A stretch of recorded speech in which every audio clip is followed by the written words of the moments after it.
On behalf of the league, thank you for joining us. Will, I'll let you introduce yourself. I'm Will Summercorn. I'm the legislative chair for the Utah chapter of the American Planning Association. Retired planner working now part-time with the Utah Land Use Institute, who, by the way, is going to be having what is turning out to be a very large spring conference starting tomorrow in St. George on a number of land use issues. But we, of course, keep close track of what's happening at the legislature with land use issues because a lot happens lately. And I usually try to find a little bit of a moniker or something to characterize the legislative session. This year, I've characterized it as the Planners Full Employment Acts, because there will be, and there is so much that planners will need to do to come into compliance and conformance with the various mandates and bills and requirements and things that have been passed in the bills this session. And not only this session, but that all really started a year or two ago as well. So there's a lot for planners to do. And hence I call it the Planners Full Employment Acts this year in the state legislature. And we'll touch on those as we move along. Cam? Perfect. And Will, I don't think you'll ever fully be able to retire, but so I'm glad you are still with us in this planning space. I'm going to take just a couple minutes to frame the session because I think it's important context before we get into the nitty-gritty of the technical pieces. Will referred to it as the Planners Full Employment Act. I think there were really four themes through the session that impacted local governments. Theme number one is it's a year-round session, folks. I've been preaching this for years, but most of the items that ultimately ended up in bills that passed actually had their genesis months earlier and were part of the discussion through the Unified Economic Opportunity Commission. If you don't know what the Unified Economic Opportunity Commission is, you're not alone, but this is really the group that gets things done in the off season. This off season will be its third. The governor chairs it along with the speaker and the president. The league has a representative on the Unified Economic Opportunity Commission. And then we work really hard to make sure that in all the subgroups under the UEOC, we have league representation in all of those subgroups as well. And we have both elected officials and staff heavily engaged in that UEOC process. That's on top of the land use task force process, which we've done jointly with the Property Rights Coalition for the last 16 years, and the legislative interim process, the traditional process where they consider ideas and concepts. And this year, the legislature passed more bills than they've ever passed in state history, the largest budget that they've ever enacted in state history. And from our perspective, bills that impacted local government, we ended up tracking 244 bills that impacted local governments in some form or fashion. 244 during a 45-day session. So we're going to hit some of the key ones in planning and land use today, but I think it's important to understand this is really a year-round effort.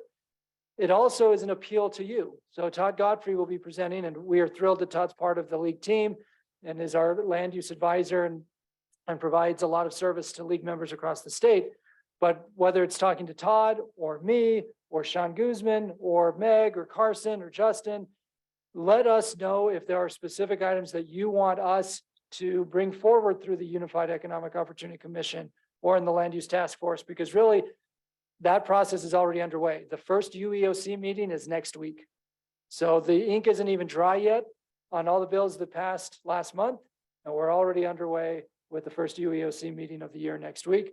And they will have their priorities finalized in May for next year. So that's theme number one. It's a year-round session.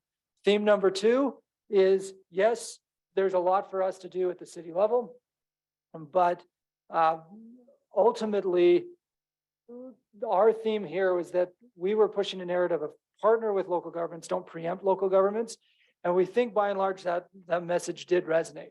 So yes, there's a lot of work for us to do at the local level, but ultimately we were successful at urging the legislature to respect the role of cities.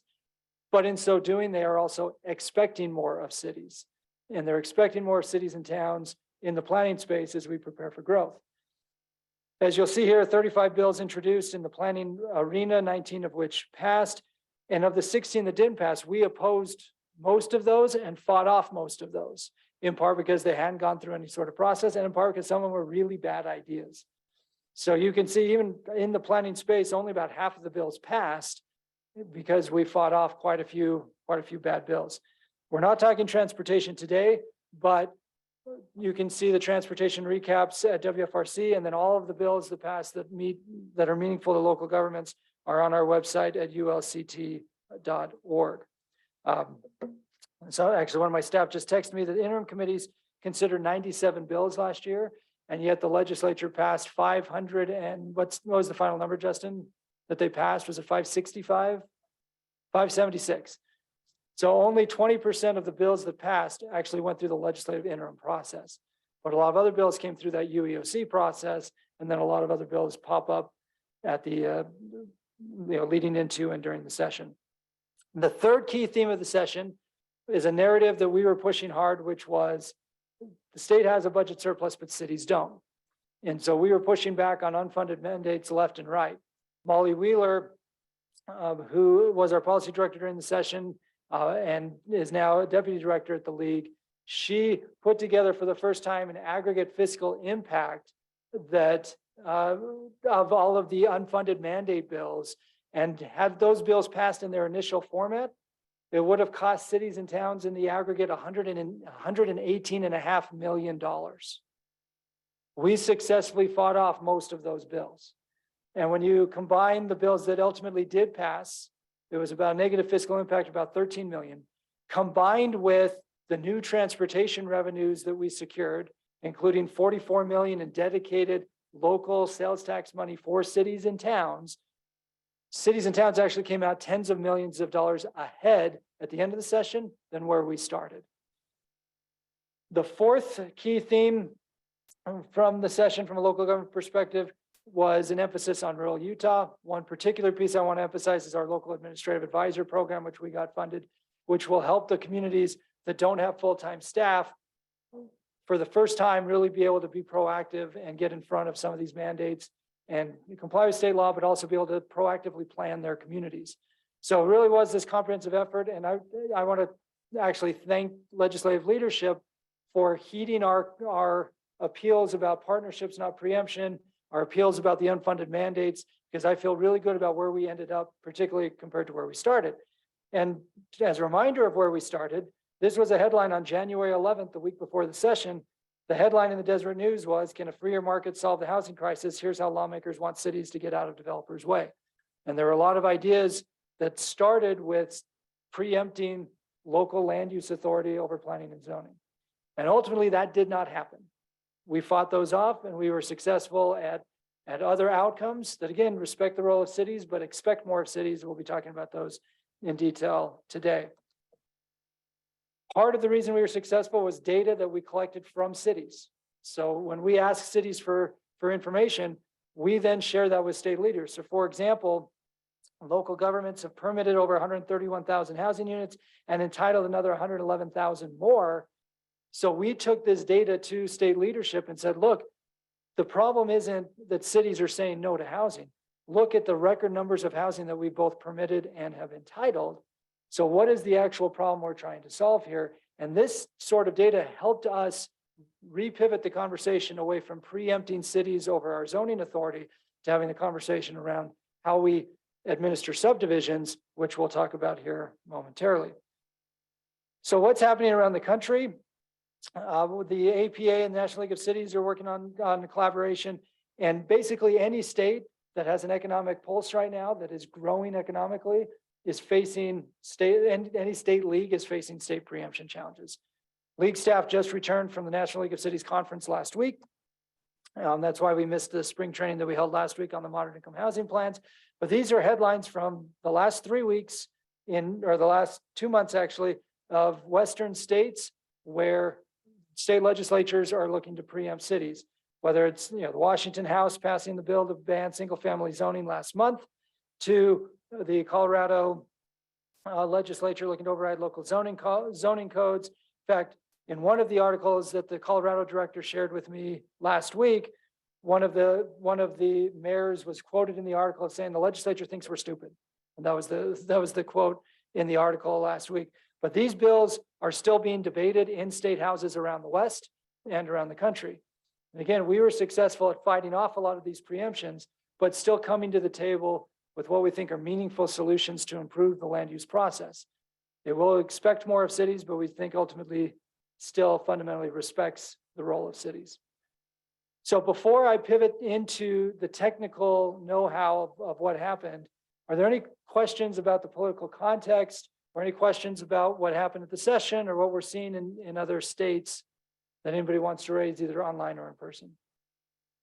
Nothing online. Dave?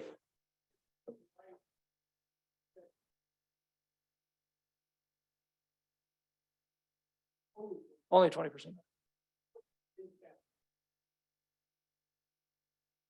Perfect. So the question was, with only 20% of the passed bills going through the interim process, what does that mean for a long-term trend?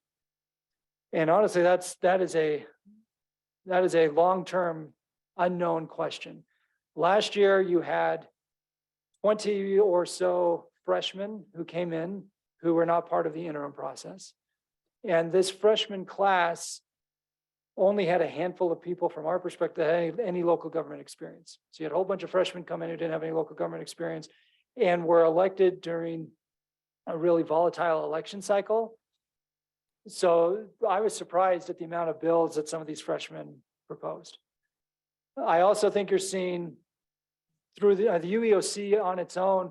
Justin, do you remember the exact number of bills that came through the UEOC? I guess we'll know next week officially when they make the announcement. Last year was something close to 50, right? It was the high 20s that came through the UEOC. And then you have a lot of legislators that just hold bills close to the chest or close to the vest, because the longer they hold it, then there's less time to shoot at it. And I think for some legislators, that was a specific strategy. And the types of big bills that we saw come out at the end of the session, I think reflected that. What we were successful at doing, though, was making process arguments against a lot of those bills and saying, this is a very complicated bill being dropped with a week to go in the session. There's no way we can get to good policy in this amount of time. But we also know of the bills that didn't pass, a lot of them have already been refiled and they're coming back next year. The last thing, was there any other question online?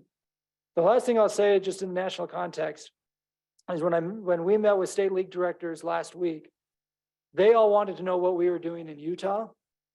Moderate income housing plans, for example, is a heavy lift for cities. Cities don't build housing, but we plan for housing. But we used the proposal around moderate income housing plans to fight off the state preemptions that have occurred in California and Oregon and elsewhere. So I'll relay one last story with you before we get into the details. I had a state league director from back east tell me that he was hauled into the office with his legislative leadership, and they said, we're going to preempt cities, we're going to preempt the zoning around transit stations in your state, and we're going to require minimum density, we're going to do all these things. And he, of course, responded, no, you're infringing on local control and our ability to plan and zone. They had this heated back and forth. And then he said, one of the legislators in the room said, well, have you seen what Utah is doing? Because our understanding is that Utah is requiring more of their cities, but it has not been a complete top-down mandate. So follow up with Utah and see what they're doing. So I met with that director last week to explain to him the process that we put in place here. Again, it's a lot of work. We'll get into that now, but I think we're comparably in a much better spot than most of the states around the country. And it's really imperative on us to control our destiny so that our destiny doesn't get controlled for us. With that, I come back to Wilf, and then after Wilf, we'll go to Todd and we'll start walking through all of the bills that impact land use. In terms of housekeeping, we are, for the folks online, put questions in the chat box. Meg and Carson are manning that. So they will answer your questions there. If they can't, then they'll ask them at the appropriate time. People in the room,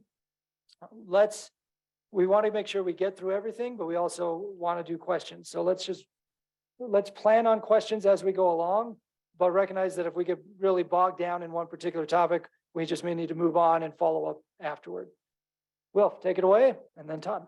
All right.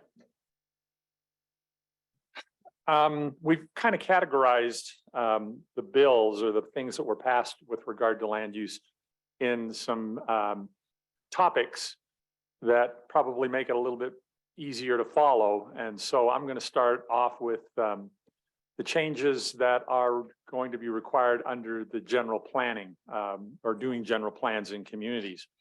And of course, the biggest one in that is the moderate income housing element. which was actually added to the general plan section a few years ago, and then a number of provisions were added over the last couple of legislative sessions. A number of additional changes were made, partly for policy reasons, but also in good measure because of the experience of the first go around with having communities have to submit those moderate income housing reports and the actions that they've undertaken. So as you can see from the summary, well, let me just say this quickly. This has been a big enough topic that there's a separate training or information session. It was one held last week. The league held it here in this very room exactly a week ago, where a lot of the specifics about the moderate income housing plan requirements were covered, the changes that were made this year and the things that will happen, need to happen moving forward. Meg, is that recorded and is that available to watch? So, okay, so you can get to that. If you did not see that last week, you can get watch the recording of that on the league's website. There's a link there, and that'll help you to go over and understand a little bit better in more detail than I think what we'll cover here today about what is going to be required and what has changed with regard to those moderate income housing plans. And on that website, at the league, ulct.org, under advocacy, you will see that, as well as at the end of that slide, we are doing additional trainings, I think 4 more in the coming months, as well as the Department of Workforce Services has offered up office hours for individual sessions with communities. So hopefully we're giving you the resources that you need. Right. And I was just going to mention that. Of course, the league has their spring conference coming up and they'll do a big session there on moderate income housing plans and some additional. Most of the requirements, though, have not to do so much with the specifics of the plan itself, though there is some of that. There have been some things added, like additional alternative strategies and the number of strategies that need to be selected. But most of the changes that were made during this legislative session have to do with the reporting requirements and what happens when you don't comply, and how that all deals, what happens there, and how you can come back into compliance, and the actions that you can take. There's an appeal process that's also been set up, which has already faced some pushback, because if a community decides to appeal their determination of noncompliance, if they go that route, they cannot come into compliance again for that year. Once the determination on that appeal is made, if it's determined to be against it, Sorry, can Carson. I just make one clarification? Yes. So a community can choose to go through the cure period and then there's an appeal process after that. right, So they could either go the appeal right off the bat, but I think we'd recommend that they try to cure first. If they're not able to cure the issue within that 90-day window, then they can go through the appeal process Right. as well. there's a lot of detail there, and as I say, watch that video or come to one of the upcoming sessions. They'll get you into a lot more of the detail about what's happening with regard to the moderate income housing plan. Question here. Just to comment on that, after that meeting last week, I read through the state code and I didn't see anything. I know that the state had indicated that you couldn't recure it after an appeals process, but I didn't see anything that precluded that in the state code. So that's a little bit softer than I read was it as well. I presented. took a look at it, and it was pretty clear to me that if you went that appeal route, you would not be able, if they decided in the appeal that you were not in compliance, you could not come into compliance after that point, probably for until the next cycle. So that's many have already suggested that should be changed, because isn't the goal here to get people into compliance? And so somebody, if they lose their appeal, let them come into compliance, by complying with what they're required to do. So I'm sure that we haven't seen the end of what may happen legislatively on all of this yet for a while. So let's see. Some other things with regard to modifications to general plans and planning requirements in communities. There were some modifications made to the provisions for the transit station area plans for those communities that are required to do that. All of the communities that have transit stations. They must do plans for those. That was something that was introduced in a previous legislative session. And they're with a number of requirements of what to do. And there were some modifications made to that. This year, the bill indicated there, SB 76, also now requires, last year, you may recall, communities are now required to include an additional element into their general plans called the water use and preservation element. It is tremendously detailed. There is a lot of detail about the things that need to be looked at and considered in preparing that water use and preservation element in your local community general plan. This year, there was an additional provision added to that saying that communities they have to consult with the Division of Water Rights in the preparation of that element. It doesn't say that the division has to approve the element or, review the element. But I mean, it's sort of what it is that you are required to consult with the Division of Water Rights in the preparation of that water element for your general plans. And in addition to that, counties are also required to do some additional consultation with water providers in their counties and with the agricultural interests in their counties. As we all may be aware, agriculture uses probably 80% of the water in the state of Utah. And so taking some actions with regard to conservation on the agricultural side may be really key in achieving some significant water savings and conservation. So that's now a requirement that counties must do as well. And then there was a provision added that also requires that anytime you do a comprehensive amendment to your general plan, and I think what the intent there means is not just, a few wording changes or something like that, but if you do a fairly comprehensive amendment or a redo of your general plan, you must submit what you wind up adopting to your AOG within 45 days of adopting that modified comprehensive general plan. So just a requirement to be aware of. All right. And I think with that, we're off to Todd. Todd's going to talk about the really fun stuff, the procedural stuff and subdivisions. Nothing is really fun about the procedural stuff. I'm Todd Godfrey. I'm from a law firm called Hayes Godfrey Bell. We're special consultants to the league and city attorneys for a number of cities and towns across the state. The new subdivision parts of Senate Bill 174 are significant. Cam has characterized those previously as a sea change for the way we evaluate and process subdivisions. And I think for a number of our communities in the state, that's going to prove to be true. The state law now requires essentially a two-step process for the approval of subdivisions, a preliminary plat approval and final plat approval. There is flexibility in the law to run those two steps concurrently, but analytically, you're going to be required to do a preliminary and final plat. There is no concept plan approval any longer in the subdivision process. We are moving more and more towards the direction I think the state really intended in 2009-10 when they declared subdivisions to be an administrative approval process. We're really emphasizing that with these changes in the state law right now. So in that two-step process, we've added two new sections in Part 6 of LUDMA. The first sort of is the description of the process. The second is what I would call a processing provision. So in the new section 604.1, it defines the two-step process for subdivisions. It requires cities and towns to designate what is called an administrative land use authority. There we go. Thank you. I was counting on my help. I didn't know I had to do these things on my own. John, I now understand why you're waving your arms. Thank you.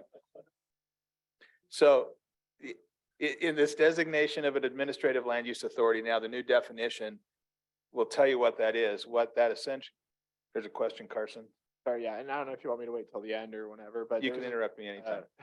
I think I've asked you this several times throughout the year, but the question is, well, can you just address the informal concept plan step that a lot of communities have and how that fits into the new framework? There's a provision in the new law that requires a city or town to meet with an applicant for subdivision approval if they request a meeting. There is no provision in the state law that permits a city or town to require a developer to meet with you for a concept plan discussion before the subdivision application is filed. I will tell you the reason for that is the mischief that we have done over the years, where an applicant will come into a city and will file a concept plan application. I think it is almost universal in this state that we designate our concept plan approvals as a non-vesting point. And as soon as the city see a concept plan for a subdivision they don't like, they go out and they start a temporary land use regulation process. They install a moratorium and they change an ordinance that disables the application. That's not something we're able to do anymore. So we can no longer require a concept plan review. However, if a land use applicant requests one, we're obligated to meet with them prior to filing that application. I hope that answers the question. The definition of the administrative land use authority in the statute now, essentially what that is not your city council. So this new law takes city councils out of the subdivision business. I think that's an important point we have to think about. It does not remove them from some of the legislative processes in land use applications that may eventually be related to subdivision. If you have planned unit development processes, if you have planned project processes, if you have zoning type approvals that relate to subdivisions but are legislative in nature, those are not precluded. As a little practice pointer and piece of advice, what I would suggest to you is you make sure that in your code, if an applicant is seeking a planned unit development approval or something else that has a legislative application to it, make sure that comes first and that your subdivision follows. So you can analytically keep those things separate and you don't run afoul of these new processing provisions on subdivisions. The designation of your administrative land use authority for the preliminary plat, it can still be your planning commission. It can also be city staff or town staff if that's what you choose. But it cannot be the city council. Carson? Another question, there's a couple questions online. I think we can answer some of them. First, so what about small towns where they don't have formal staff? What would you advise them to do in this process? I think you're going to have, and it's interesting in small towns, sometimes the mayor drives a snowplow. He might also approve subdivisions now. But you're going to have essentially a kind of a staff review. You are not precluded, however, again, from using your planning commission from the review of the preliminary plat application. You are, however, precluded from using your planning commission for a review and approval of the final plat. Somebody get Wilf a mic, or you can just walk up and stand next to me, Wilf. Yeah. So Todd, part of the conversation some of us planners have had is that it now designates an administrative land use authority, which can be the planning commission. Yes. And your final plat is an administrative process that's reviewed and approved by a land use authority. So if your planning commission is the administrative land use authority for subdivisions, they're no They're- longer the planning commission. You're gonna, They're a land use authority. and I understand, we can talk circular all day, I think. Yeah, it's a loophole, maybe. I don't believe it's a loophole Yeah. because the statute has a very specific provision that says your final plat does not go to a planning commission. But what if So- they're not acting as a planning commission? They're now acting Yeah, as a land use authority. I would not want to be the attorney who defended that in front of a court. I'll put it that way. Please designate someone else to do that. Now, I've heard discussions about, can we designate 2 members of our planning commission to do that? And in my opinion, sure, you can. So I think that's legitimate. I would not designate a quorum of my planning commission to do that. I think that'd be inappropriate. that's the way that's moving now, and that's what our statute says. Anything else, Carson? Yeah, we've got a few questions. Okay. So, next, and there's a couple of these questions I will get to in a few slides. The next question is, pertaining to planned unit developments, which are typically processed with the subdivision, kind of PUD still, they ask allowed, but I think maybe questions require a concept plan. Or it's like, how would you differentiate a concept plan for that? I think you could do that, but again, I think you're gonna have to analytically separate those processes, right? So your PUD process, your planned unit development process is going to need to be separate from the subdivision process itself. We haven't done that very often. We've mixed those processes a lot. You'll see an item on a council agenda that is plan development approval, subdivision approval. A lot of times they aren't even separate agenda items. We're gonna have to start pulling those out and viewing them separately and differently. If there's a legislative element to the approval, and frequently when we're adding density above the baseline of our zoning ordinance in a planned unit development approval, that's a legislative element to the approval. That can still go to your council. But the subdivision portion of it cannot. So we need to keep those things separate and understand. And I know we have a ton of ordinances that mix those processes. They're gonna have to be separated out analytically now. And from my standpoint, I would like those plan development processes obviously to come first. I think it makes sense to put the legislative process first, and then to tackle the simple administrative approval of the subdivision. So that's kind of the processing part of 601. There are some things to keep in your head. 604.1 has the standard two-step process in it, and we've talked about most of the things on this slide. 604.2 talks about the actual, I guess I would call it nuts and bolts review of a subdivision application.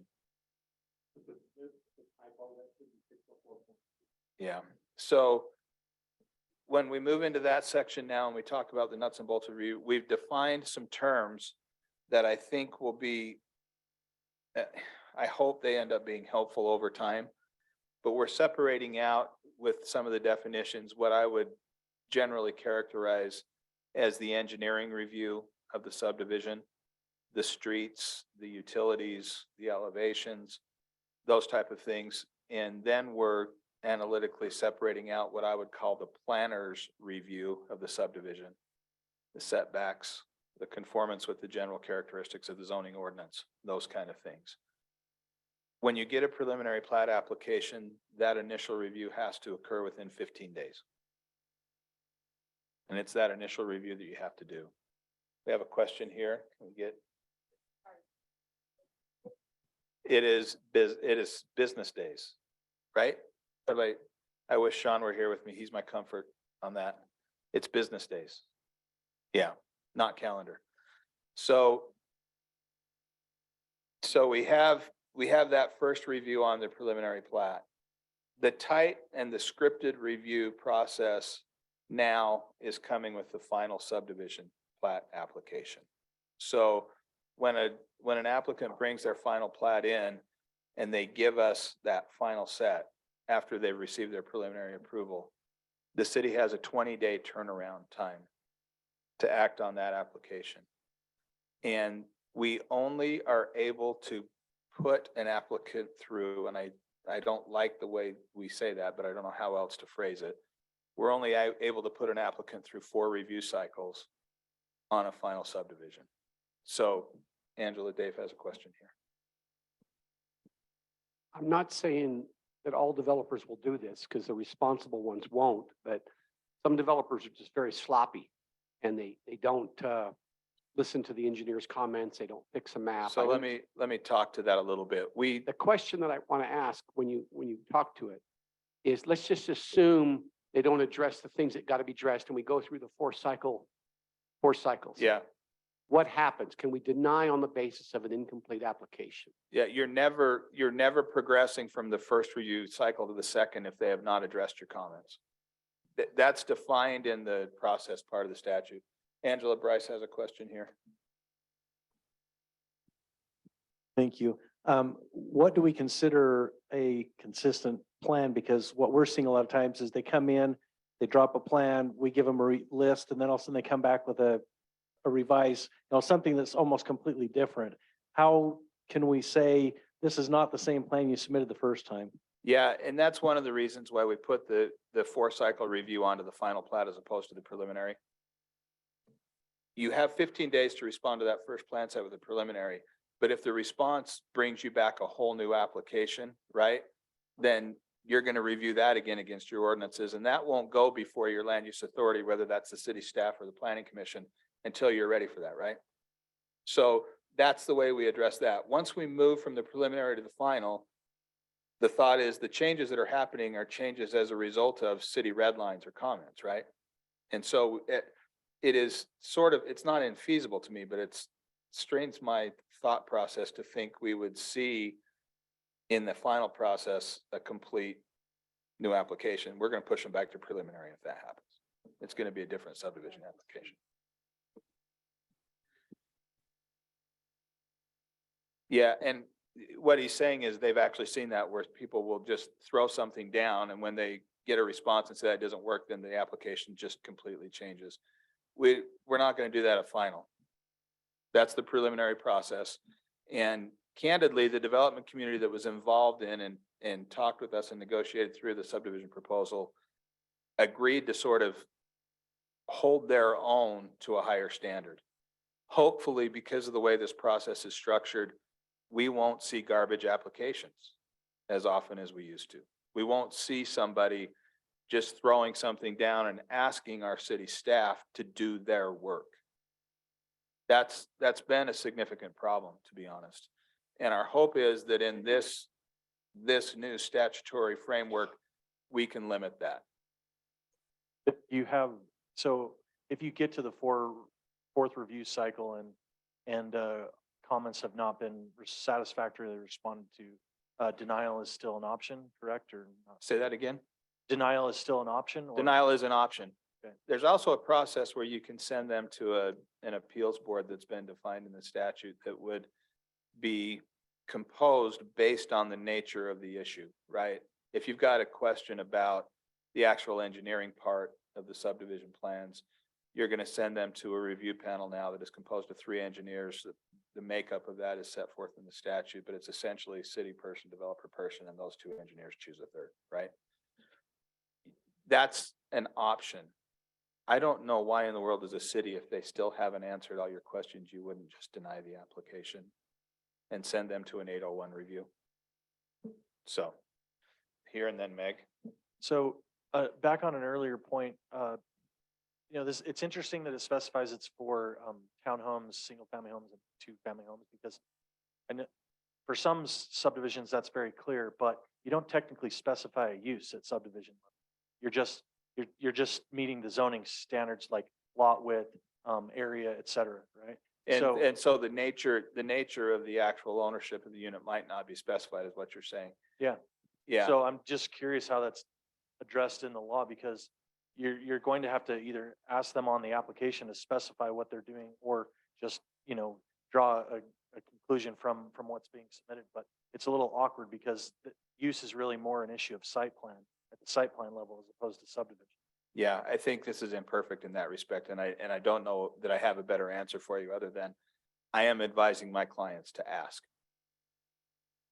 So, Okay, we have a couple of batches of questions online. I'm kind of group them. The first one, just following that train of thought, is from Melissa, and she wants to know, should we just assume that a 1-family dwelling is a single-family detached, 2-family dwelling is a duplex, and a townhouse is an attached single-family dwelling, or a 0 lot line single-family dwelling? that is the way I am reviewing that, Excellent. and that's how I've advised my clients.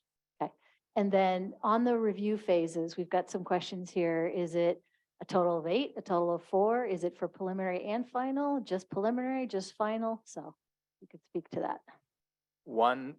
Preliminary doesn't have a limit on it under the statute in my review. I sure hope we don't abuse that, because the minute we do, we're gonna end up back here talking about how many reviews we have on a preliminary. So I hope we're straightforward and decent with folks who bring in applications, and we don't have to deal with that. The final is restricted to 4 reviews. But again, please understand, one review cycle is your red lines and a developer's full response to those red lines. Right? Now, that response may be, I understand you asked me to put the hydrant 15 feet further north. We don't want to do that because, right? And then from a city standpoint, we're going to be looking at it and saying, does our ordinance require the fire hydrant to move? Does the fire code require the fire hydrant to move? If not, and it's just our preference, that's not something we get to push on. So it's going to require a little bit of that, I think, in our review process. It's going to require a higher standard from us and from the developers, candidly. But it is on the final plat for reviews. On the preliminary, there is not a limit. But again, because of the nature of the preliminary application, I sure hope we aren't abusing that. I think that would be a mistake on our part if we take a position that is abusive or overly difficult with that. Okay, then we have some about engineering processes and phasing. So the first one is more direct about, so if the council or the planning commission can't review the final plat, what about the final construction drawing? Meaning, is the suggestion that they would ever have their council review final engineering drawings? Yeah. I will say, please don't do that. Please don't. I don't think that's the place for a city council, and I'm happy to have that discussion with anybody who wants to call me. You can find my number and my email on the league website, and I'd be really happy to have that discussion with you. What about a design and engineering phase in between the two for standard major subdivisions? Can we still have that process? I don't know what that means, and so I'm going to need to have somebody call me and Okay, sort that's of walk me Gabby. through what that is. Question, if you want to clarify that, we can answer it a little bit further. And then Sherry wants to know about street vacations, and I'm just trying to find it. Street here. vacations are not, I guess, addressed within 604.1 and 604.2, those new sections on subdivisions. And so if you have a subdivision that requires a vacation of a street, that remains a legislative process that you'll have to go through independently with your council. I've always advised my clients when they do their subdivisions that the land use authority issue the final subdivision approval subject to the vacation of the street by a council. And if for some reason a council decides not to do it, then our subdivision's in flux, right? We got to bring that back and talk about it again. But you could choose to do the street vacation first and have that street vacation ordinance be active once the subdivision is approved, or you could do the subdivision subject to the street vacation. In that respect, I don't mind the legislative process following up. That doesn't concern me. And then just other chatter in there as well. It's about street dedication and right of ways. And Lynn, thank you. Street vacations have always been a legislative decision and the bill doesn't change it. So just to clarify for those in the room. Yeah. And that's it right now for online. We'll let you continue, but we do have some more looming. We have more looming. That's ominous. So when this bill was first introduced, I wish Cam were here. I understand it got labeled at the legislature, the one public hearing bill. Justin's nodding his head. That was a point that concerned a lot of people. You are permitted to hold a public hearing if you choose to, as a city, on a preliminary plat application before your land use authority. You can have a public hearing with your staff if you choose to do it that way, or you can do it with your planning commission. I hope we don't abuse the one public hearing thing and we don't continue public hearings over the course of a month on a subdivision application. Again, I think that would be a mistake. We are not required to hold a public hearing on a subdivision. That would continue to be my preference, and that's the way I've advised my clients to try and move. There, you get a lot of resistance to that, and I understand it. I know why people resist on that. But it's just something to consider, I think, very carefully if you're going to hold a public hearing on a subdivision, how you handle that. Meg? Okay, here's another one. So what if you have a mixed use project? So you've got everything, commercial, residential townhomes. The How does sub, that- the how sub, do- yeah, the subdivision part of that, depending on the nature of the residential use, may or may not be subject to these land use restrictions that are now in Ludma for subdivisions, right? If you're doing a mixed use project with single family, two family, or townhome dwellings in it, then you're gonna have two steps for the subdivision part. And you're probably gonna have more than two steps for the legislative parts of that mixed use project. If it's mixed use, you're gonna have some use designations, whatever stage in your development process you do that, that can remain a legislative decision. But again, we're gonna have to now analytically separate all these steps where we might have done them together before. We're gonna have to look at them different. That doesn't mean they can't be done the same night. But you're gonna have to do them as different agenda items on a planning commission or even a staff agenda if that's what you choose. From Vernal, Uinta County.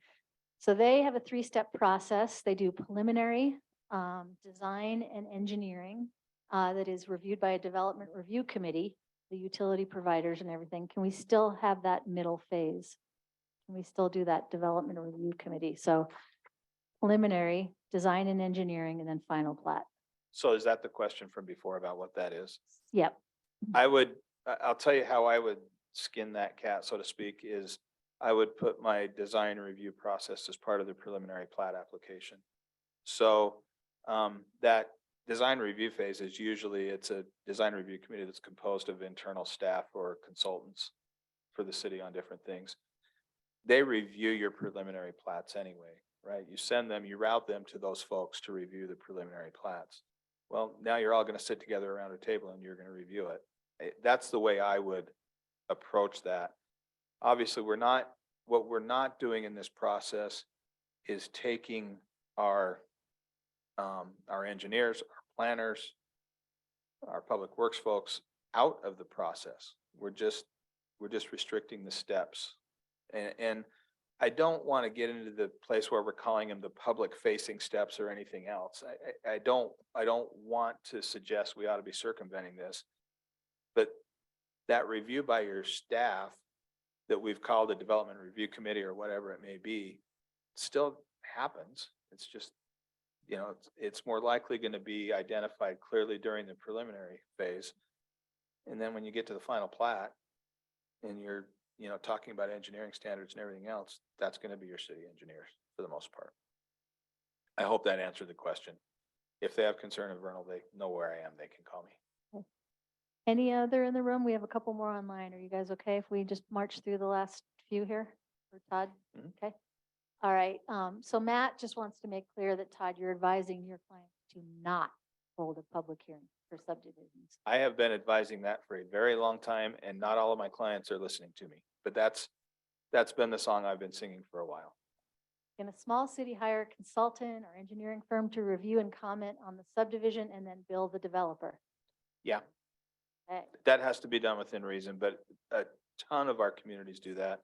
And a ton of our communities that do that aren't what I would characterize as small. So And then just circling back to the street dedication, how does the city council accept a street dedication if they're not involved in the subdivision process? Is it just done completely separately? I get this question a lot and I would love somebody to point out to me where a council is required to accept a street dedication. What I will tell you is I don't think this processing provision changes any of the, I guess what I would call the final fine points of a plat that are statutorily required, the signatures that are on a plat that is required. And if somebody were screaming at me that a council hadn't accepted a street dedication, what I would say is, well, I don't think they're legally required to accept a street dedication, but to the extent they are, I've got a mayor's signature on my plat. So. Is there anything in the bill that indicates that they're vested in the number of lots at preliminary approval? Like if there, particularly if there were some design changes that occurred or there was an oversight on lot width or something like that? I worry about the oversight provision and I've always worried about it. I think we are, and I don't want to say stuck with, but I think we own our preliminary decision, right? But if at some point, if the final preliminary approval has as a condition of approval, shave off lot 108, it's not compliant with the standards, I think you can move from that with that motion to final without a problem, right? If we approve a preliminary and then at final we say, oh my gosh, we screwed up, we didn't observe our ordinance. That's a problem for us. And my advice to my clients in those situations is we have to be compliant with our own ordinances. And if the preliminary didn't comply with our own ordinance, the final still has to. The law, as it's written now, does not change that. And in fact, we got a little bit of bolstering in some of the language because it says the final plat has to comply with the preliminary and the laws and ordinances and regulations of the city. So we have some room for that. It's just not a comfortable place to be. Angela, thanks. Mention or comments, but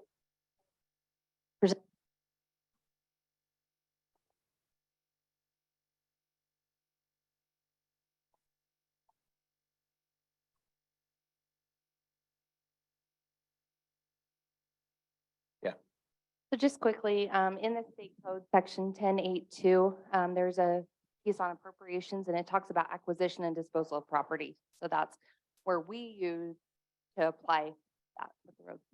Yeah. I've always looked at that as analytically distinct. I've heard that mentioned before. To the extent it concerns you, I would say you have your mayor's signature on the plat. So I think I have covered everything in this. Oh, okay. One more thing we have done. This isn't, I think this is in, help me, in House Bill 406.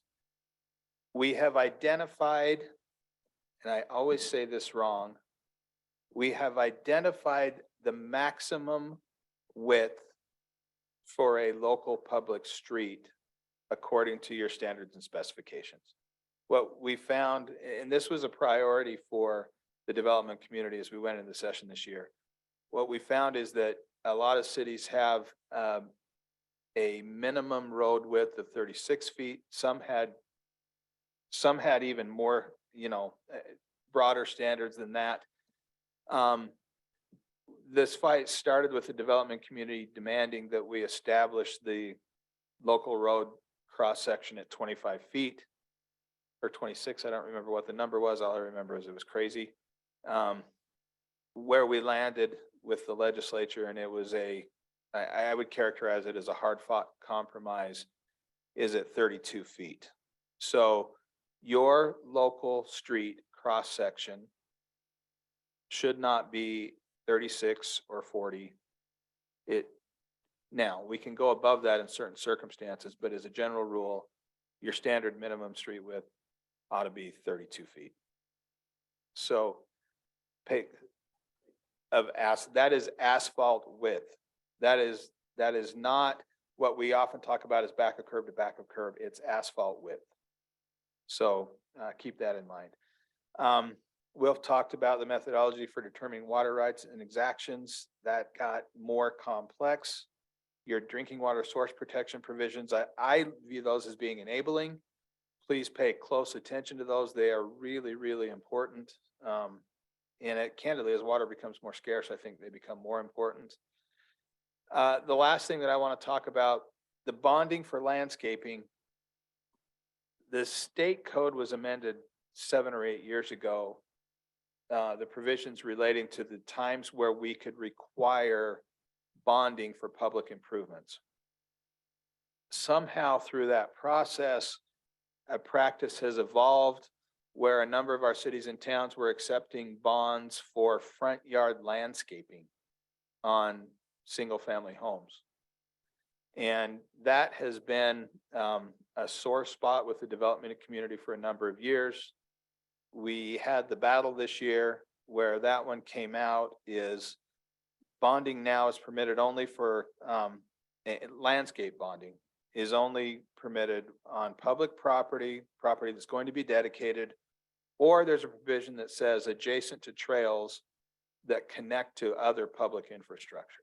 So if a project has a public trail within it, or a trail within it that doesn't connect to anything but is internal only to the development, I would be wary of requiring bonding in that situation. This provision of the statute does not prohibit cities and developers from agreeing on a bonding provision in a development agreement for, you know, something that you agree to, a large open space parcel. You could, if a developer agrees to it in a development agreement, still require a bond for a significant public park or a significant private park in a project. But you can't require a developer to bond for that private park if they don't wish to. So I think that gets to all my stuff. One question on, what about bonds for landscaping within PUDs? If you can do that as a matter of agreement, that is still permitted. If it is landscaping on private property and you do your PUDs without a development agreement, that's not going to be permitted under the statute. Question right here. In that development agreement, in order to have them bond for, okay, say in the development agreement, there's a requirement for them to have said park. Is that being required in the development agreement enough for the bond, or do you have to have it outlined in the development agreement that they will bond for it? My opinion is just requiring the park in the agreement is not enough. Enough. I think you have to, if it's a private improvement, and they're in agreement that they will bond for it, I think you have to spell that out in the development agreement. Sorry, just to clarify, so if there's no development agreement, they not require a bond for private, open, or park space, even if it's going to be maintained by an HOA. Correct. Okay, so Yes. Thought I saw one more question. let, Yes. Yep. Anything else? I'm going to turn this show back over to Wilf then.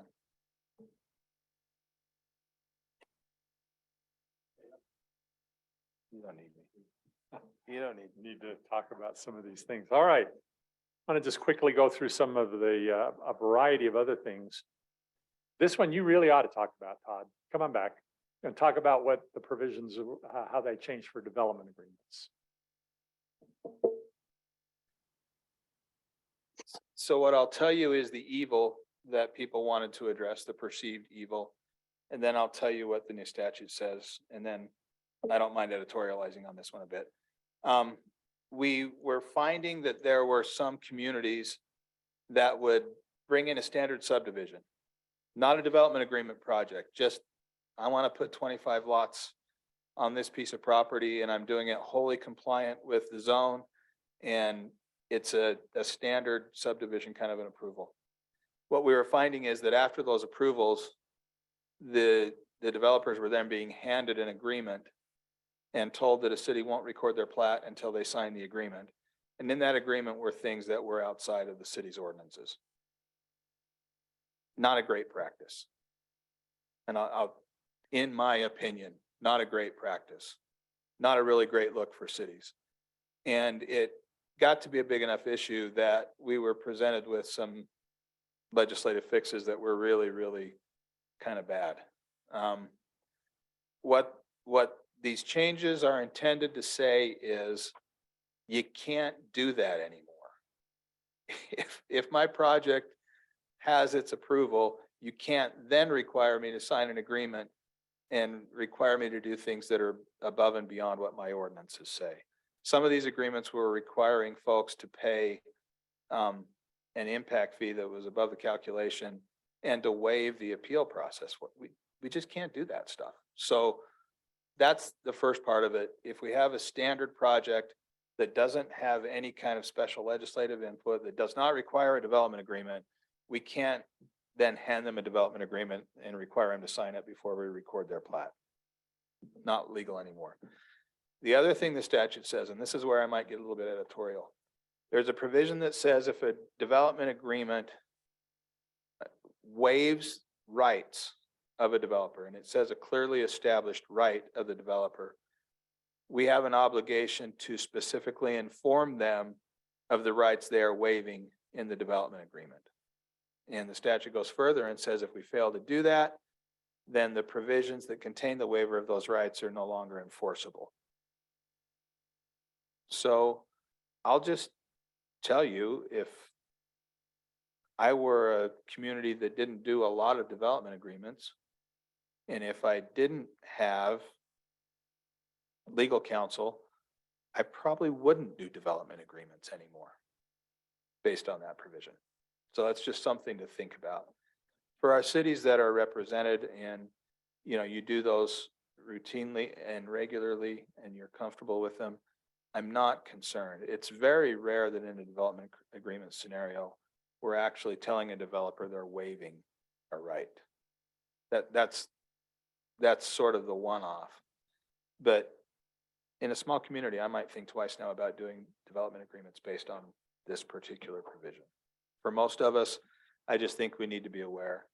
I'm going to be adding provisions in my development agreement standards that say in articles blank, blank, blank, blank, blank, blank, and blank of this agreement, the developer is waiving specific rights. Those rights are, the developer acknowledges and agrees to the waiver of those rights by their execution of the agreement. So that's the way I'm going to approach that particular provision. So one more question. You requires a percentage of open space dedication. Does that count as landscaping? Sorry, not dedication, just requires a certain amount of open space. Does that count as landscaping per the landscaping bond prohibition? If it's private, if it's going to be private and it's going to be privately maintained, I don't think that's something that necessarily you can bond for absent agreement from the developer. So, you know, we have some limited exceptions to that that are stated in the statute. The most obvious one is the trail that connects to other public infrastructure, and it's the landscaping adjacent to that trail. But they want us out of the business of bonding for private property improvements. And from my standpoint, I don't think that's a bad thing for cities. So. And then one more question. This was answered online, but could you give a super high level overview of the lot line adjustment tweaks? No, I'm sorry.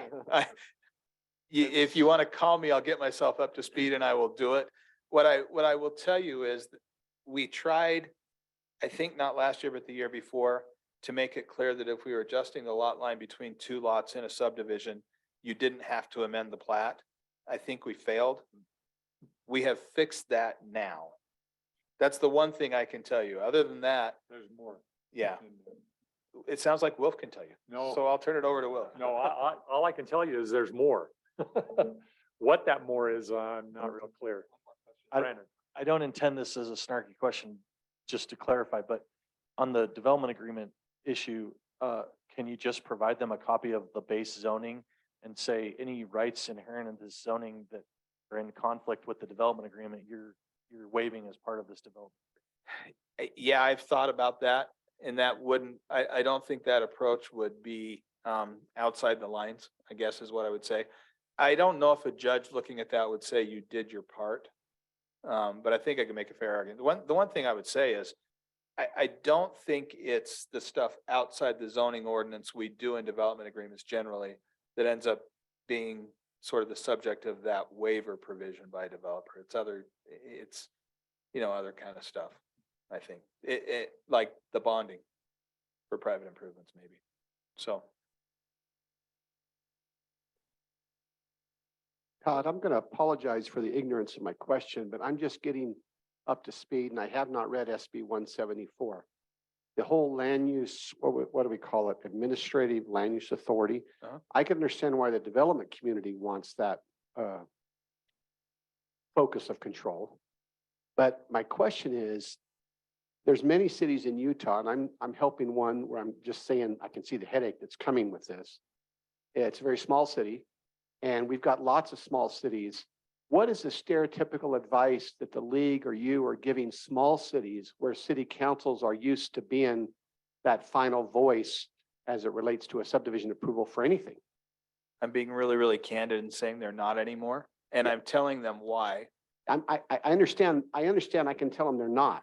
I'm asking, what do I tell them after that? So I've advised 3 or 4 communities already that it would be wise for them to form an administrative land use authority for the review of the final plat that includes their mayor or somebody on the council who they're comfortable delegating that role to. Again, you know, in small towns, those guys do so many different things. They drive the plow, they check the sewer ponds, they do, you know, all those things. So I'm advising to do that and to use their consultant, their professional consultants to assist them in that, an engineer, sometimes an attorney. And I have told some, and I don't identify it as a loophole, but I have told some, if you're comfortable with the expertise you've developed on your planning commissioners, use somebody from your planning commission to assist in that role also. That's the way I'm advising. So, and that was a difficult point when we were reviewing, you know, in getting ready to put this sort of proposal out there about revising the subdivision process. It was a difficulty, but at the end of the day, we think this will produce better results. There has been mischief with our councils involved in subdivision approvals for as long as any of us have been associated with land use. And I really believe this will help. I desperately hope it does. Sorry, we've got a couple more questions that popped up online. First, how will for the development agreements, how will the waiving of development rights affect amendments to prior development agreements? Will you have to go back and in these amendments specify rights waived, or is this only for new development agreements? I don't know if I understand the context of the question, but I'd like somebody to call me and help me walk through what their concern is. In my view, if an amendment contains some kind of a new waiver, that ought to be specified in the amendment. I don't know that an amendment signed to an existing development agreement needs to restate the waiver again. I don't think that's the intent, and I wouldn't see it that way. Great. Maybe that answers it, I don't know. Okay.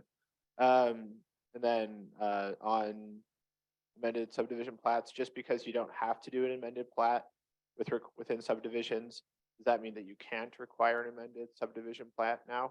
Will you ask them to send me an email on that question? Because my memory, I'll just tell you, my memory of the language is that you still could, as a city in an ordinance, require an amended plat for that, but that the language permits you not to require it. So- Then one last one, and then I'll let you take a seat.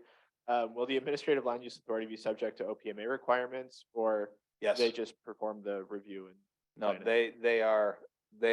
they meet the definition of a public, well, yeah, even if they designate one person, they're gonna meet the definition of a public body and all, I think, so. And I mean, obviously, we want land use approvals to be done above board, so. Great, thank you. Okay, we've got about 15 minutes left, so let me go through some of these provisions quickly. And if you have questions, just, you know, shoot them out and we'll see if we can answer them. There is a provision now that requires all areas that are within 5,000 feet of an airport runway, and an airport means, you know, an airport or a landing strip that's recognized by the state and receives, I don't know if they have to receive funding, but at least they're recognized as an official airport or airstrip. The bill says a couple of different things. It says that they're encouraged to have an airport overlay zone. And then elsewhere in the bill, it says they're required to have an airport overlay zone. So what that tells me is you're required to have an airport overlay zone. And so be aware of that. If you have any kind of a small airport, large airport, whatever, you're now required to have an airport overlay and influence zone to address the area within 5,000 feet of an airport runway.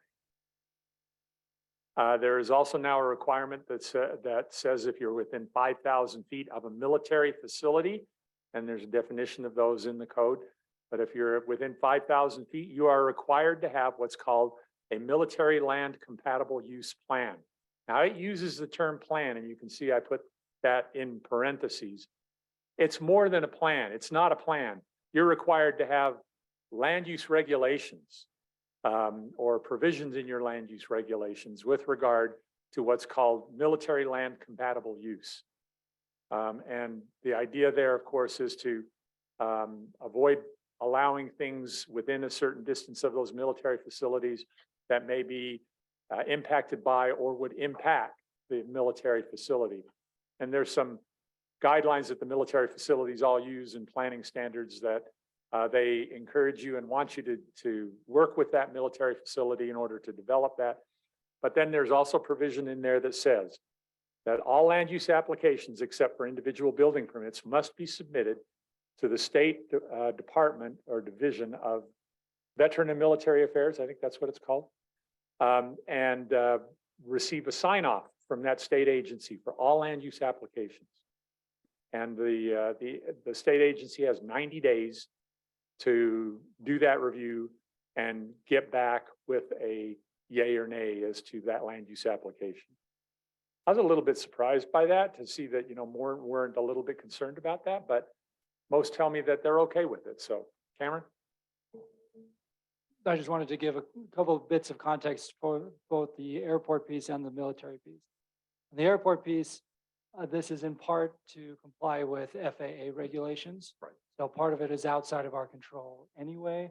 And this was something that needed to happen in order to be compliant with the FAA. On the military land piece, as we were negotiating this bill with military leaders from the different spaces here in Utah, one of the interesting tidbits that came from these negotiations, and the developers were in the room too, is the intensity of the training that's going to be occurring at places like Camp Williams is increasing because of the war in Ukraine. For example, the general told us that 2 years ago, they were doing very little artillery practice at Camp Williams compared to what they're doing now because of the war in Ukraine and because of the emphasis on artillery. And because of the shocks of artillery, they're concerned about the development patterns that would be impacted by the artillery being used on that training range. So when you just look at this with both of these, the first blush is this feels like an infringement on local land use authority. But as we were negotiating these pieces, as well as everything else, there was this additional context that was important. And even that 90-day piece that you referenced, if they don't respond within 90 days, then you can proceed, because neither the development community nor the cities wanted to be caught in a position where we were waiting for the state to sign up on something and everything grinds to a halt. So essentially, they get a crack at it, but if they don't take advantage of it, then things proceed. But because of the additional use of Hill and Camp Williams and the other facilities that are spelled out in code, that this was a bigger conversation than just local land use. Yeah, my only caveat there is that most land use applications generally get reviewed and approved in less than 90 days.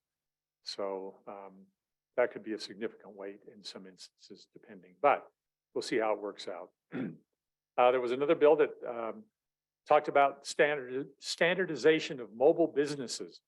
And this is for all kinds of mobile businesses, mobile, haircut places and knife sharpenings and scissor sharpenings and all of the various kinds of little mobile businesses that you may see floating around.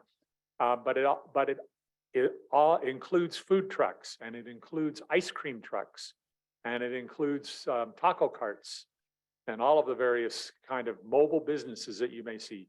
So you can see that now is a standardization, and you treat them all equally, and they all get the same kind of privileges with that.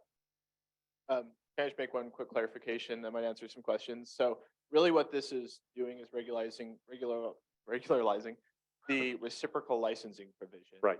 Which that many, not even sure if you have a mobile car window repair company, for example, you're necessarily even complying with that already, but really this just says if you have a mobile business, then you have to, as a municipality, you have to honor another municipality's valid business license. If they don't have a business license, and you can require them to get one to do work in your city. All of the health safety requirements around food trucks still exist. Right. So really, it's not, it's changing the umbrella term for the regulation on food trucks, but it's not changing any of the requirements for any kind of food sales, mobile business. It's just wrapping out some of the other business licensing requirements to other entities. Just jumping back to HB 265. Sure. Just to clarify for me, because I'm South Weaver City. So is that any application within the 5,000-foot radius, or is it any application within the city jurisdiction itself? 5,000, within the 5,000 feet. Within that area that you're now going to have to develop a military land compatible use, they call it a plan. It's really a zone. So, yeah, anything within that area. And on the on the mobile business standardization, as Carson mentioned, all of the health standards still apply to the food trucks. This is really just kind of like you will treat all mobile businesses pretty much the same. And of course, food trucks are still going to have those health requirements that, say, a mobile sharpening business isn't going to have to comply with. But you just need to treat them all equally. You're going to treat them all the same as to how you license them and where you allow them to locate. Okay, Senate Bill 84 was a modification of the Housing and Transit Reinvestment Zone provisions. There were a number of modifications there, and if you're looking at doing one of those or have an HTRZ, you need to be aware of that bill. There's a little caveat on there. There was a provision that was amended onto that bill at the end, which many of you probably heard about, which was the entitlement of a specific land use provisions for a property in the Kimball Junction area in Summit County. It's defined in the bill very specifically, so it only applies at that location. I'll just add my quick editorial comment there of saying I have never seen the legislature go that far in authorizing or entitling land use. It's been threatened a number of times over the years, and there were other bills in this session that threatened it, but this is the first time I've actually seen it enacted. And quite remarkable. Summit, just as a note, Summit County has filed suit against the developer and the state with regard to this provision, with some fairly good justification for their challenges. We'll see where that goes. We'll see where it winds up. Probably enough said on that one. Unless anybody else wants to opine on it, Cam. All right, just some other provisions. There were some changes. Yeah, thanks. There were some other provisions that were modified with regard to the internal accessory dwelling units. One of the big questions really became about whether an attached garage could be considered an internal accessory dwelling unit. And there was a lot of debate back and forth over that. This bill now says that, yes, it can be considered an internal accessory dwelling unit if it's, how did it put it, Carson?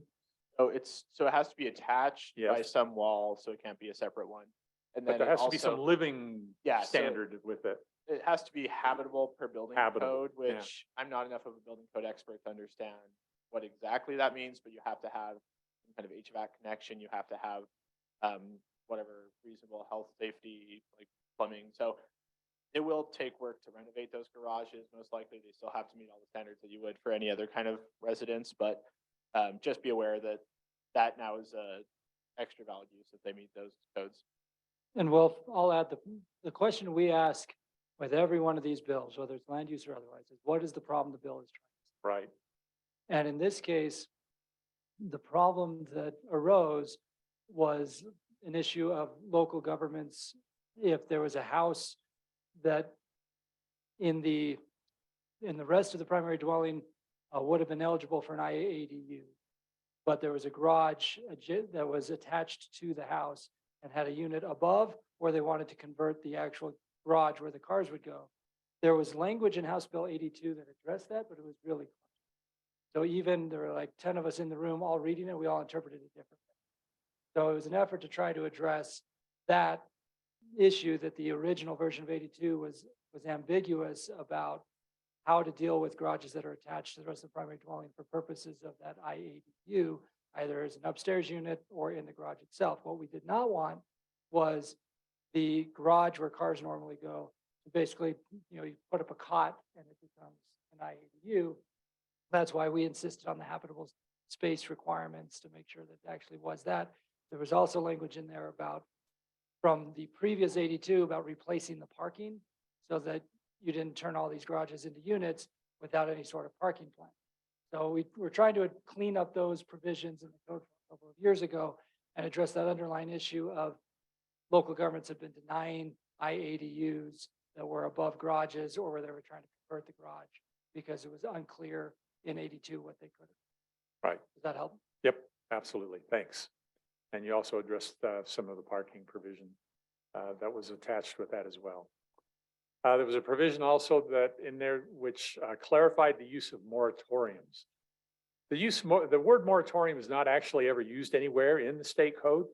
What this really refers to are two different ways that we kind of enact moratoriums. One is what's called a temporary land use regulation. That's usually very an exceptional thing. You have to have some really imminent threat or something. But that is one way to enact a temporary or kind of enact a moratorium through a temporary land use regulation. The other is what's called the pending ordinance doctrine or the pending ordinance rule, which is where you've decided that you need to take a look at your land use code and make some changes.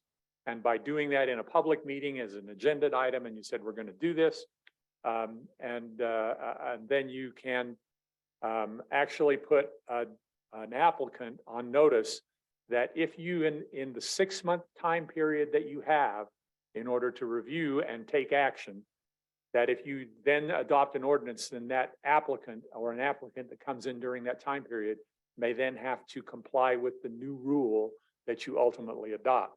So that's kind of in a way a moratorium for what they may want to do under your existing rules. The problem is apparently happened was that we had some places that were kind of stacking these, like they were doing a temporary land use regulation and then they were doing a pending ordinance. So they were getting a year or more of kind of a moratorium. And so what the language in the code now basically says is you got 6 months. However you do it, you got 6 months and that's all you get. And so the technicalities of it, when I read over the provisions, I just found myself going, what the heck is this saying? But attorneys like Todd here, experts have told me this is what it means. So I'm taking their word for it. But that's what it means is that you can't stack them. You get 6 months under a moratorium for a moratorium and that's it. Then you're done. And you better have taken action within that 6-month time period. We talked about the development agreements. There was a provision that was adopted that says basically a local entity cannot prohibit the use of working animals and prohibit animal enterprises, and they're defined in the code. You cannot prohibit those unless they're part of a land use regulation. If you have a land use regulation that says something about this, then you can have some provisions regulating them, dealing with them. But then the other interesting caveat is this applies only to cities, not to counties.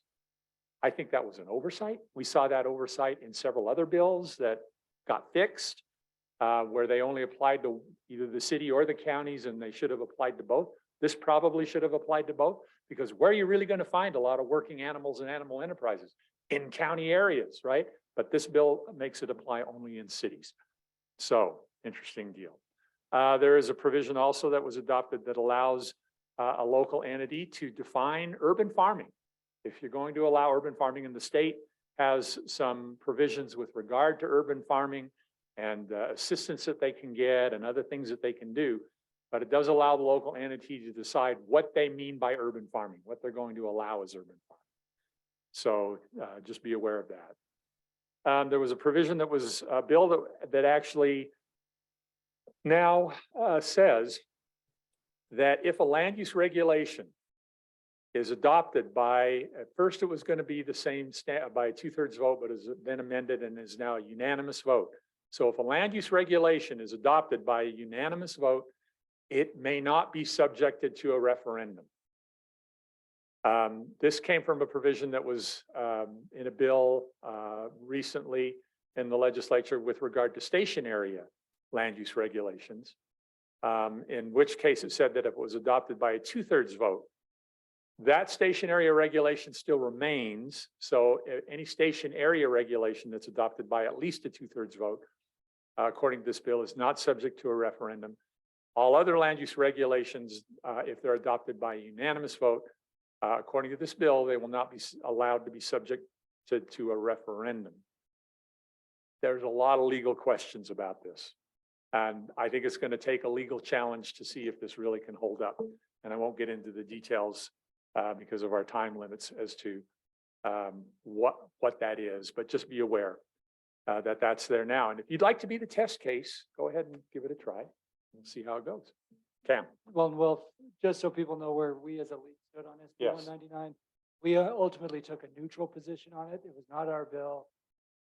There was a lot of interest from legislators for us to support the bill, but during our policy committee, we were using Slido. Several of you are part of the policy committees. We're using Slido to get feedback from the membership. So we asked the question, should we support this bill? Should we be neutral on it? Should we oppose it? And gave several different options. And the plurality of the members said to be neutral. And then the second highest score after that was actually to oppose the bill.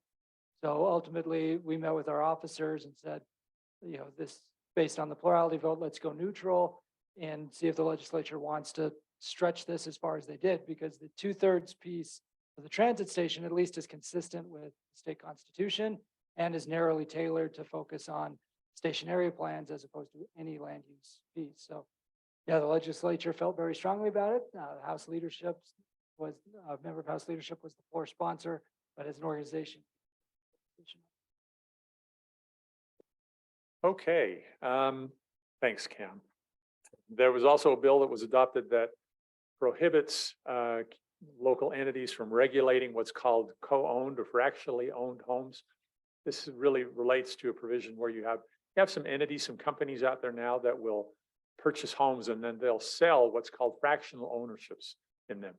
It's not timeshares. It's kind of like timeshares, but that's not what it is. It's actually, people owning a part of a house or an interest in a house and a variety of people doing it. The effect is in essence like a timeshare or a short-term rental, because you're going to have different people coming in and out of that house. And they need to figure out, or usually these companies will help manage how they do that, who gets to use the house when and so on. So, I mean, it's very much like a short-term rental, but it's not. It's a form of ownership. And so Park City, Moab, some other communities were looking at adopting regulations that would have prohibited that kind of ownership in certain areas, in certain neighborhoods or areas. And this bill was passed saying you cannot do that.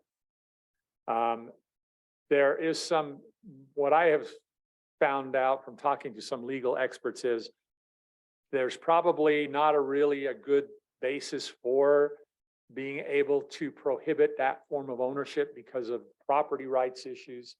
And so that kind of a regulation might have been found to be illegal or unconstitutional. But at this point, the legislature has now said you can't do it anyway. So that's kind of where we're stuck with that one.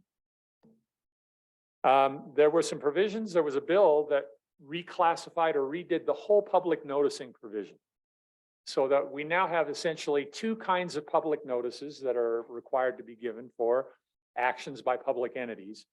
And then it outlines what those are.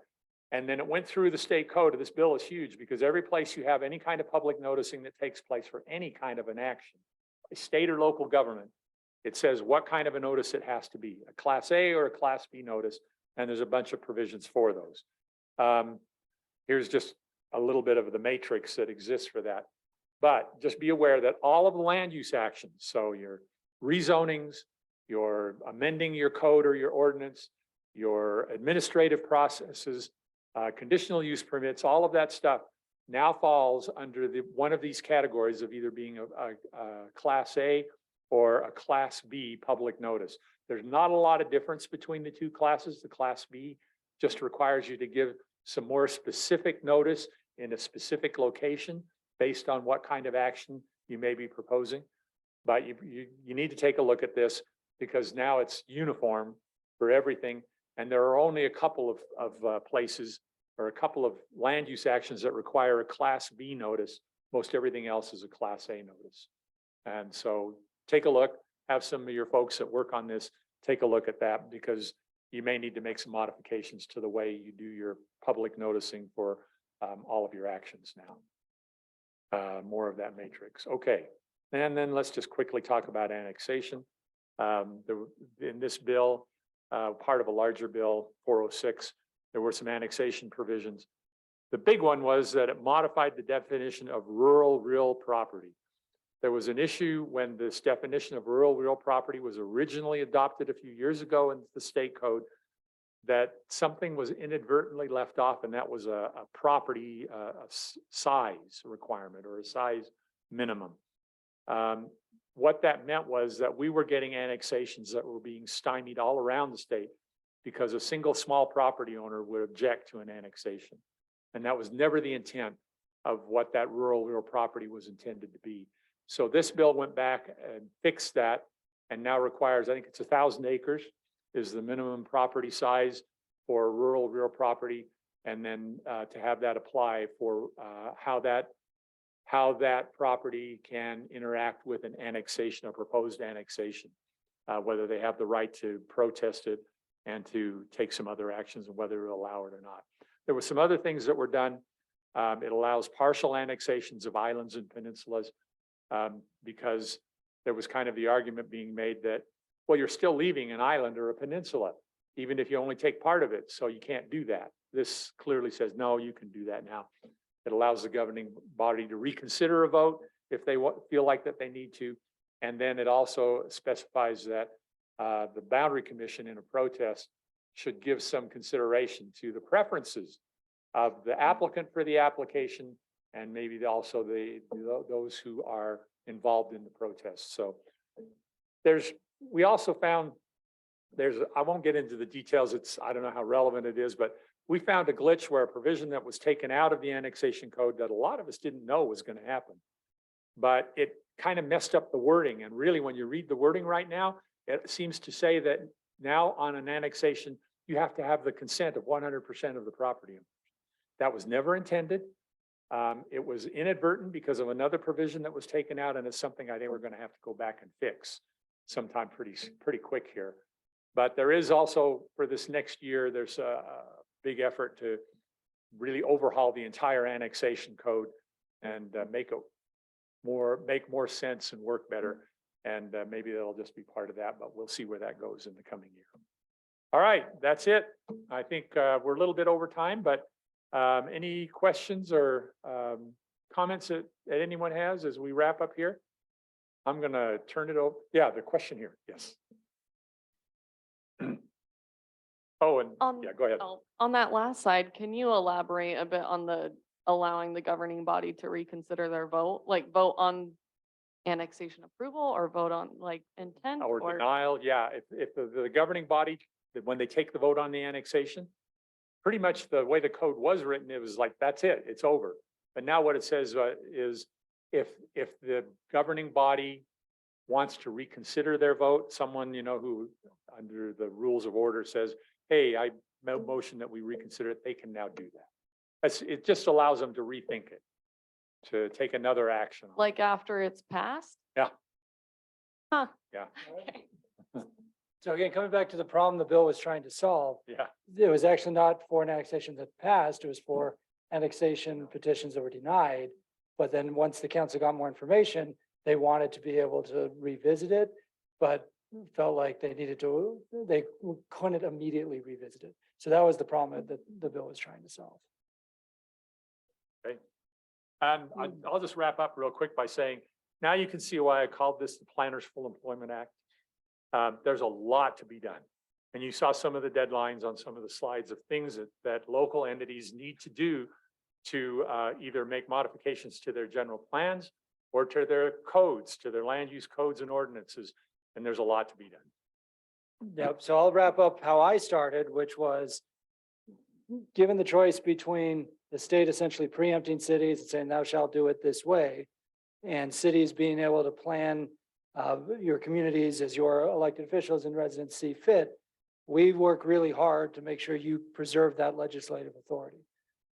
Ultimately, there is a lot of work to be done here, and I want to thank Speaker Wilson because as he and I were going back and forth on several of these bills, I was in his office where he acknowledged, actually, we were in a meeting with all of the House Republicans where he acknowledged that SB 174 in particular was one of the biggest land use bills, if not the biggest land use bill of his career. And he said to his colleagues, we're asking cities to step up and do more in this space. We need to step up and help them financially. And so that's why he secured for us several $1 millions of technical assistance to help communities of all shapes and sizes on subdivisions, but also on the other housing related bills. So that, again, what we're seeing in other states is the state just comes in and says, this is what it's going to look like. And thus saith the Almighty. Here, it's a lot of work for cities, but they're respecting the role of cities more so than elsewhere, just expecting more cities. And the feedback we need from this group over the next few weeks as you start working through these in your ordinances is one, what else do you need in order to implement, whether it's time or dollars? The reason there was a delayed effective date, for example, on the subdivisions piece is because we asked our policy committee via Slido, what's a realistic time frame for you to do this? They got back to us. We broke that down by size of city. And that's when we went back to the legislature and said, this size of city needs this much time. This size of city needs this much time. And they agreed. They said, yep, we'll give you time to make sure you get it right. So we want your feedback about what else you need, feedback about potential problems with the language, whether it's any of these bills or just other potential improvements within LUDMA that you would like us to look at in the upcoming off season. And then as you're talking to your elected officials, if there are other tools or other legislation that would be beneficial to you as you plan your communities, again, let us know so that as we start the interim process here next week officially, we have some of those ideas in the pipeline to then run through our process. The league mid-year conference is in 2 weeks in sunny St. George, at least it better be sunny. And then our policy committee will start up in May, which is a month earlier than normal because of all of the work that happens in the interim now. So we'll start that up the 3rd week of May, and then we'll be off and running. So any final questions or comments? Yeah, thank you, John. And thanks for being here. Thanks to Local Government Trust for hosting us. This information will be available in Friday Facts this week and on our website. So thanks, everybody.